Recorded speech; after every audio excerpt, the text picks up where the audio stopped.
What is the purpose of life on earth? BD number 7797. January 14, 1961. You have to know the purpose of your earthly life if your progress as a human being is to be successful and you want to reach the goal, if you once again want to become what you had been in the beginning. You came forth from me as supremely perfect beings, you were created in my image, endowed with all divine attributes, full of light and strength, and you were in constant contact with me as your God and Creator, so that you were continuously able to receive light and strength from me and thus were also indescribably happy.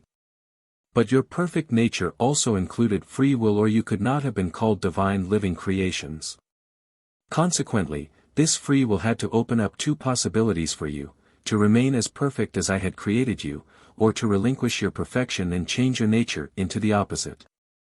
Thus, you were meant to prove your divinity by keeping the direction of your will in line with mine, so that it totally merged with my will although it was completely free.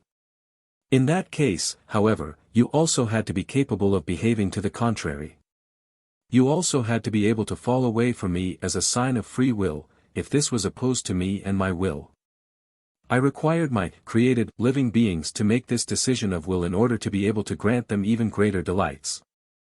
I required this decision of will of my first created being, the Spirit of Light, whom my greater than great love externalized and who, as my image, was intended to create and work with and beside me in the spiritual kingdom. He had come forth from me in supreme perfection, he was my image. Yet one thing set him apart from me: he received his strength from me, whereas I was the source of strength myself. He certainly recognized this, for he possessed absolute realization.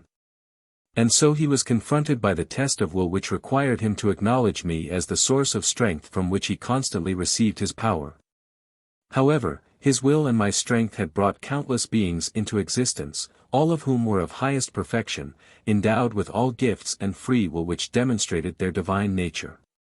And the awareness of having been the creator of all these beings made this first created spirit, the bearer of light, arrogant, and in his arrogance, he rebelled against me.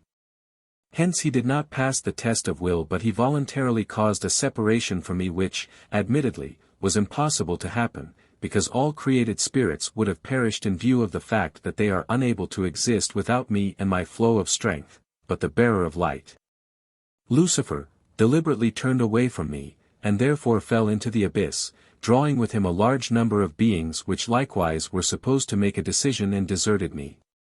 This occurrence, which took place in the spiritual kingdom, forms the basis of the creation of the world, of the countless different kinds of creations which I brought into being as the path of return for the spirits, in order to guide all fallen spirits back to their origin again, in order to guide them back to me, because they can only be happy again when they are united with me, whereas the distance from me signifies a state of utter wretchedness. I am now trying to make this information accessible to you humans, for you are these fallen spirits which are on the path of return to me and are approaching the goal. You had changed your once perfect nature into the opposite and became imperfect. Even as human beings you are still imperfect creatures, but you are able to perfect yourselves during your earthly life if only you fulfill my will, if you fit in with my law of divine order, if you live a life of love and completely change your nature into love again, as it was in the beginning. Love reunites you with me, but you have to accept it from me voluntarily again. You must not resist it when my love wants to illuminate you once more. You have to do your utmost in order to fulfill your task in earthly life, which solely consists of directing your will towards me, of surrendering to me and striving towards me with love. Then profound knowledge will be revealed to you, the darkness within you will recede, you will achieve bright realization, understand all correlations and leave the state of wretchedness. You will enter into union with me and in this unity find the former bliss again which you once voluntarily relinquished but which belongs to every being that once originated from me as a radiant image of myself, and which it irrevocably will become again one day, because this has been and will remain the goal of my creation, to educate children for myself who can create and work with me in supreme happiness. Amen.